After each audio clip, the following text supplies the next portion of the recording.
take a chicken from Nigeria and you put it into Aero Contractors or Arik, and you fly the chicken over to Canada, what will it still be?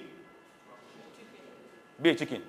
Okay? If you take a yellow balloon, you blow it, you fly it over to Australia, the very end of the world, what will it still be? A yellow balloon.